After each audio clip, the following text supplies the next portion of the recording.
पूर्वी लद्दाख में चल रहे सैन्य गतिरोध को लेकर भारत और चीन की सेनाओं के बीच नवे दौर की वार्ता खत्म हो गई है। बोल्डो में कॉर्प्स कमांडर स्तर की सैन्य वार्ता हुई जो 15 घंटे तक चली। बैठक में भारत ने चीन से दो टूक कहा, पूर्वी लद्दाख में स्थिति बहाल करे। राष्ट्रपति रामनाथ कोविंद आज देश को संबोधित करेंगे। राष्ट्रपति आज 72वें गणतंत्र दिवस की पूर्व संध्या पर देश के नाम संदेश देंगे। पीएम मोदी आज प्रधानमंत्री बाल पुरस्कार अवार्डी बच्चों से वीडियो कॉन्फ्रेंसिंग के जरिए बात करेंगे। पीएम मोदी आज दोपहर 12 बजे बच्चों से बात करेंगे। बता दें कि अलग अलग उपलब्धियों के लिए कल 32 बच्चों को प्रधानमंत्री राष्ट्रीय बाल पुरस्कार दिया जाएगा। वर्ल्ड इकोनॉमिक फोरम के दावोस एजेंडा सम्मेलन का शुरुआत तो हो चुका है और प्रधानमंत्री नरेंद्र मोदी 28 जनवरी को इस शिखर सम्मेलन में शिरकत करेंगे। गौरतलब है कि इस महत्वपूर्ण आयोजन में चीन समेत दुनिया के कई नेता शिरकत करेंगे। इस साल 2021 के पहले बड़े वैश्विक शिखर में 1000 से अधिक वैश्विक नेता शामिल होंगे और 6 दिन का शिखर सम्मेलन 29 जनवरी तक चलेगा। पंजाब हरियाणा के किसानों के बाद अब महाराष्ट्र के किसानों ने केंद्र सरकार के खिलाफ मोर्चा खोल दिया है। केंद्र सरकार के 3 कृषि कानूनों के खिलाफ आज मुंबई के आजाद मैदान में होने वाली रैली के लिए महाराष्ट्र के किसानों ने तैयारी पूरी कर ली है और इस रैली में शामिल होने के लिए रविवार शाम तक महाराष्ट्र के विभिन्न इलाकों से हजारों किसान मुंबई पहुंच चुके हैं। प्रदर्शनकारी किसानों ने 26 जनवरी को ट्रैक्टर रैली निकालने का ऐलान किया था, जिसे दिल्ली पुलिस ने मंजूरी दे दी है। दिल्ली पुलिस ने रविवार को कहा कि किसान संगठनों के साथ कई दौर की वार्ता के बाद गणतंत्र दिवस पर उन्हें ट्रैक्टर रैली निकालने की अनुमति दे दी गई है। पुलिस ने कहा कि गणतंत्र दिवस परेड समाप्त हो जाने के बाद सिंगू टिकरी और गाजीपुर बॉर्डर में बैरिकेड हटा दिया जाएगा। किसान संगठन 26 जनवरी को ट्रैक्टर मार्च निकालेंगे। किसानों के साथ कल मीटिंग के बाद दिल्ली पुलिस ने 5 रूटों पर ट्रैक्टर परेड की मंजूरी दी है। दिल्ली पुलिस के स्पेशल सीपी दीपेंद्र पाठक ने बताया कि सिंघू बॉर्डर पर 62 किलोमीटर का रूट, टिकरी बॉर्डर पर 63 किलोमीटर का रूट और गाजीपुर से 46 किलोमीटर का रूट तय किया गया। दिल्ली की सीमाओं पर जारी किसानों के आंदोलन का आज 61वां दिन है। किसानों को 26 जनवरी यानी कि गणतंत्र दिवस के दिन ट्रैक्टर मार्च निकालने की इजाजत मिल चुकी है। मार्च करीब 100 किलोमीटर लंबा होगा। इसे लेकर दिल्ली पुलिस ने किसान संगठनों ने गाइडलाइन जारी की। सत्ताधारी नेपाल कम्युनिस्ट पार्टी के पुष्प कमल दहल यानी प्रचंड के नेतृत्व वाले गुट ने प्रधानमंत्री केपी शर्मा ओली को पार्टी की सदस्यता से निष्कासित कर दिया। द हिमालयन टाइम्स की खबर के मुताबिक पूर्व प्रधानमंत्री प्रचंड और माधव कुमार नेपाल के नेतृत्व वाले गुट की स्थायी समिति की बैठक में निर्णय लिया गया। आज राष्ट्रीय मतदाता दिवस है। हर साल 25 जनवरी को राष्ट्रीय मतदाता दिवस मनाया जाता है। 25 जनवरी 2011 से मतदाता दिवस मनाने की शुरुआत हुई और इस दिन लोकतंत्र के प्रति मतदाताओं को जागरूक किया जाता है। बता दें कि 25 जनवरी 1950 को चुनाव आयोग की स्थापना हुई थी, जो 2011 में अस्तित्व में आया। न्यूजीलैंड के रोटोरुआ में आज भूकंप के झटके महसूस किए गए। रिक्टर पैमाने पर भूकंप की तीव्रता 5.2 रही। रिपोर्ट के मुताबिक भूकंप की गहराई जमीन से 6 किलोमीटर भीतर थी। वहीं तजाकिस्तान में भी भूकंप के झटके से धरती कांपी। यहाँ भूकंप की तीव्रता रिक्टर पैमाने पर 5.7 रही। कश्मीर घाटी पर तक भूकंप के झटके महसूस किए गए हैं। अभी तक जानमाल के नुकसान की कोई खबर नहीं है। राष्ट्रीय बालिका दिवस के अवसर पर कल हरिद्वार की छात्रा सृष्टि गोस्वामी एक दिन के लिए उत्तराखंड के सीएम का कार्यभार संभालेंगी। एक दिन के सीएम ने राज्य सरकार के अलग अलग विभागों की बैठक ली और सरकार की योजनाओं की समीक्षा की। साथ ही छात्राओं की सुरक्षा को ध्यान में रखते हुए कॉलेजों के नज़दीक शराब और नशीली चीज़ों की बिक्री पर रोक लगाने जैसे महत्वपूर्ण सुझाव भी दिए। केंद्रीय गृह मंत्री अमित शाह 30 और 31 जनवरी को 2 दिवसीय दौरे पर फिर बंगाल जाएंगे। इस दौरान वो बीसीसीआई के अध्यक्ष सौरभ गांगुली से भी मुलाकात कर सकते हैं। बता दें कि हाल ही में हार्ट अटैक के बाद सौरभ गांगुली को अस्पताल में भर्ती कराया गया था। उत्तर 24 परगना और नदिया जिले के मथुआ बाहुल क्षेत्रों में अमित शाह की जनसभा पहले से प्रस्तावित है। आज सीएम भूपेश बघेल आज और कल बस्तर जिले के दौरे पर रहेंगे। सीएम आज बस्तर के किलेपाल गांव में विभिन्न विकास कार्यों का लोकार्पण और भूमि पूजन करेंगे। सीएम भूपेश लाला जगदलपुरी ग्रंथालय का लोकार्पण और अवलोकन करेंगे। इसके साथ ही बस्तर साहित्य समारोह के समापन समारोह में शामिल होंगे। वहीं 26 जनवरी को लाल बाग में गणतंत्र दिवस के कार्यक्रम में भी शिरकत करेंगे। गणतंत्र दिवस पर ध्वजारोहण के लिए प्रदेश के मुख्यमंत्री शिवराज सिंह 2 दिवसीय प्रवास पर रीवा आ रहे हैं, जहां 100 करोड़ के विकास कार्यों का उद्घाटन करेंगे। 25 जनवरी को सीएम पहाड़िया गांव में कचरा संयंत्र प्लांट का लोकार्पण करेंगे। सीएम के दौरे पर कलेक्टर ने तमाम व्यवस्थाओं पर अधिकारियों से चर्चा की। छत्तीसगढ़ में धान खरीदी को लेकर बीजेपी कांग्रेस में रार छिड़ी हुई है। मुख्यमंत्री भूपेश बघेल ने पूर्व मुख्यमंत्री डॉक्टर रमन सिंह और भाजपा नेताओं पर हमला बोलते हुए कहा है कि राजीव गांधी किसान न्याय योजना को केंद्र सरकार बोनस का रूप मानती है, तो इस स्थिति में छत्तीसगढ़ भाजपा नेताओं को ये बोनस नहीं लेना चाहिए। छत्तीसगढ़ में धान खरीदी के आंकड़ों को लेकर भाजपा कांग्रेस सामने सामने है। सरकार का दावा है कि धान खरीदी की अंतिम तारीख 31 जनवरी से पहले 90 लाख मीट्रिक टन धान खरीदी का लक्ष्य हासिल कर लिया जाएगा। खाद्य मंत्री अमरजीत भगत ने कहा कि अब तक 86,50,000 मीट्रिक टन से भी ज्यादा धान की खरीदी हो चुकी है।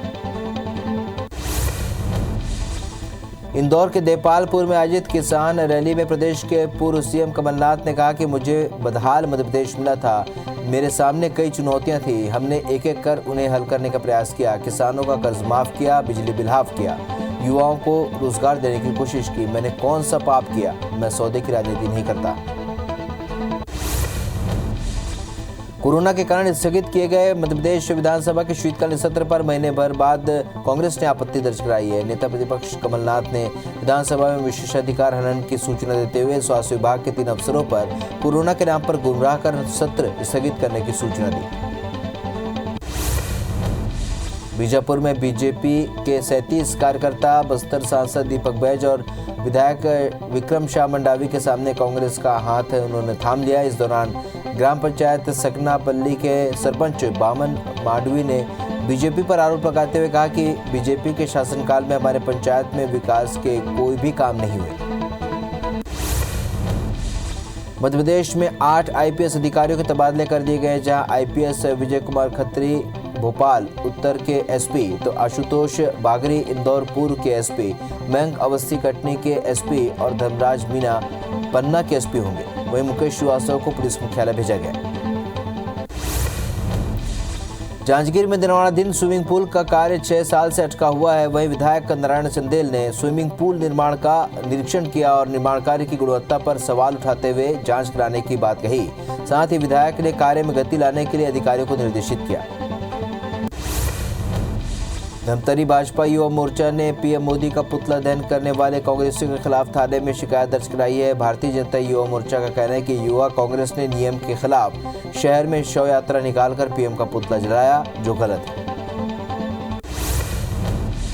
अभनपुर के किसान रामनारायण निषाद खुदकुशी की जांच के लिए गठित बीजेपी टीम ने परिजनों से मुलाकात की। जांच कमेटी के सदस्य चंद्रशेखर साहू ने बताया कि मृतक पर 1 लाख रुपए का इनाम का कर्ज था और धान बेचने के बकाया कर्ज पटाने की चिंता में उसने खुदकुशी की।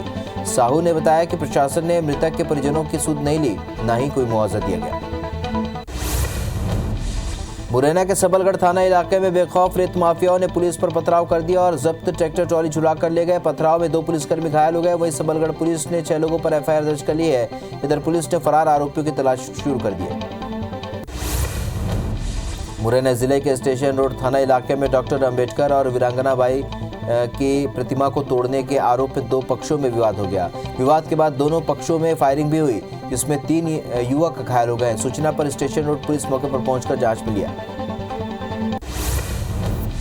ग्वालियर के गोला का मंदिर थाना क्षेत्र में इंद्रवड़ी नगर के सामने एक वाहन पलट गई, जिसमें 8 लोग घायल हो गए, जिसमें एक नाबालिग युवक की इलाज के दौरान मौत हो गई। जिससे नाराज परिजनों ने सड़क पर शव रखकर चक्का जाम कर दिया और वाहन चालक पर आरोप लगाया कि सभी लोगों को लालच देकर ले गया था। फिलहाल पुलिस ने वाहन चालक पर मामला दर्ज कर जांच शुरू कर दी।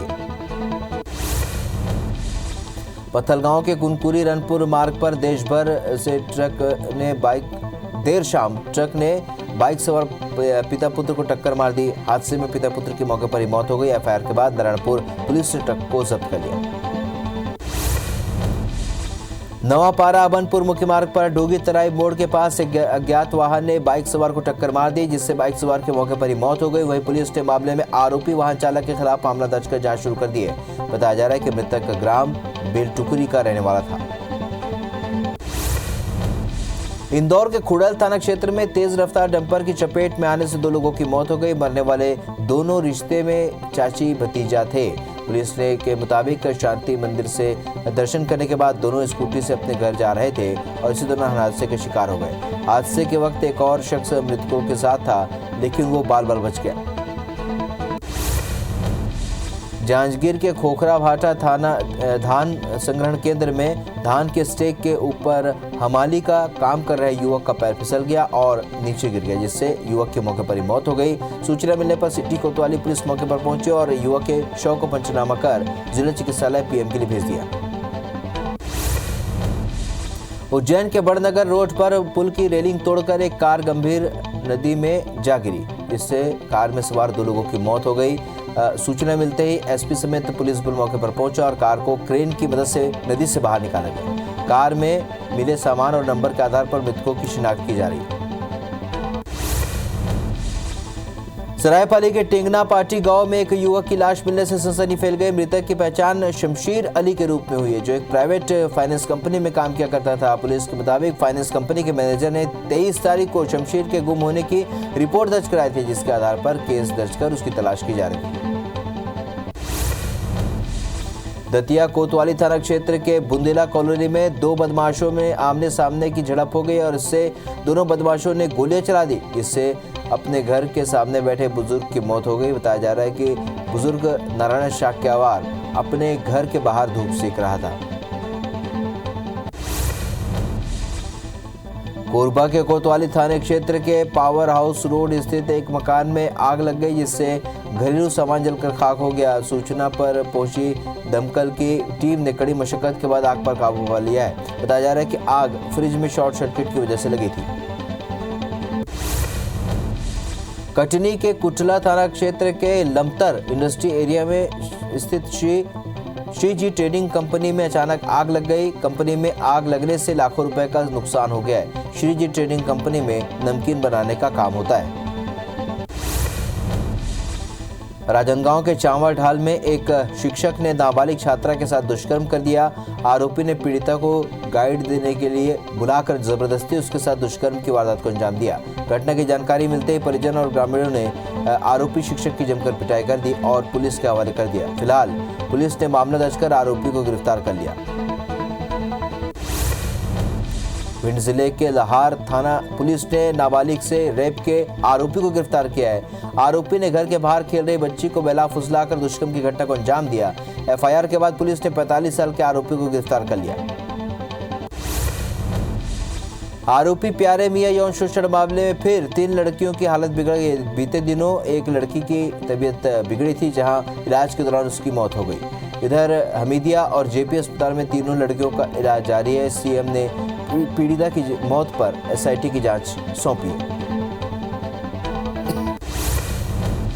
इंदौर में 70 किलो ड्रग्स केस में पुलिस ने 3 और आरोपियों को नासिक से गिरफ्तार किया है। गिरफ्तार आरोपियों में गुलशन कुमार हत्याकांड में आरोपी रहा वसीम खान भी शामिल है। 5 साल की सजा काटने के बाद वसीम खान ड्रग तस्करी के धंधे में आ गया था। वहीं एक और आरोपी Ayub Qureshi Mumbai bomb blast case में आरोपी रहा है। आपको बता दें कि इस मामले में अब तक 15 आरोपियों की गिरफ्तारी हुई है। रायपुर में डिस्ट्रीब्यूटर बनाने के नाम पर महिला से 2 करोड़ रुपए की ठगी का मामला सामने आया। मामले पर पुलिस ने पेंटल टेक्नोलॉजी प्राइवेट लिमिटेड के डायरेक्टर विवेक प्रकाश को गिरफ्तार किया है। मामला गुड़ियारी थाना क्षेत्र का है। धमतरी की सिहावा पुलिस ने बाघ की खाल समेत तस्कर को गिरफ्तार किया है, जिसे वन्य प्राणी अधिनियम के तहत कार्रवाई कर जेल भेज दिया गया। बहरहाल दरअसल पुलिस को मुखबिर से सूचना मिली थी कि नारायणपुर से एक व्यक्ति बाघ की खाल बेचने के लिए आया है, जो ग्राहक की तलाश में, जिसके बाद घेराबंदी कर उसे पुलिस से दबोचा। जब्त खाल की कीमत करीब 40 लाख रुपए बताई जा रही है। जबलपुर के हनुमान ताल पुलिस ने नशीली दवाइयों के साथ एक आरोपी को गिरफ्तार किया है, जिसके पास से 9,700 रुपए की नशीली दवाइयां बरामद की गई हैं। पुलिस को इस बारे में मुखबिर से सूचना मिली थी। इसके बाद बताए गए पते पर दबिश देकर ये कार्रवाई की गई। फिलहाल आरोपी से पूछताछ जारी है। धमतरी के मुकुंदपुर गांव के पास सिहावा पुलिस ने घेराबंदी कर बाघ की खाल के साथ एक आरोपी को गिरफ्तार किया है। जब्त खाल की कीमत 40 लाख रुपए बताई जा रही है और आरोपी खाल बेचने के लिए ग्राहक की तलाश में था। आरोपी जयराम कावड़े नारायणपुर का रहने वाला। बलरामपुर के भंवर माल धान खरीदी केंद्र का वीडियो सोशल मीडिया में लगातार वायरल हो रहा है, जिसमें समिति प्रबंधक धान बेचने के लिए मिलने वाले टोकन के एवज में किसानों से पैसे ले रहे हैं। Eps24 की टीम ने वीडियो बनाने वाले युवक से बात की तो उसने बताया कि टोकन के नाम पर हो रहे भ्रष्टाचार को सामने लाने के लिए उसने ये वीडियो बनाया। छतरपुर में कलेक्टर शीलेंद्र सिंह ने 168 घंटे लगातार चलने वाला विशेष सफाई अभियान शुरू किया है और इस अभियान को समाज सेवी और जनप्रतिनिधियों का भी भरपूर समर्थन मिल रहा है। इसमें सागर रोड पर कलेक्टर के साथ बीजेपी प्रदेश मंत्री ललिता यादव ने भी सफाई अभियान में भाग लिया। बता दें कि 18 जनवरी से सफाई कर्मी दिन रात सफाई में लगेंगे। ग्वालियर की नगर निगम कमिश्नर की अनूठी पहल देखने को मिल रही है। शहर में घने कोहरे के साथ हवा चलने से सर्दी अधिक थी।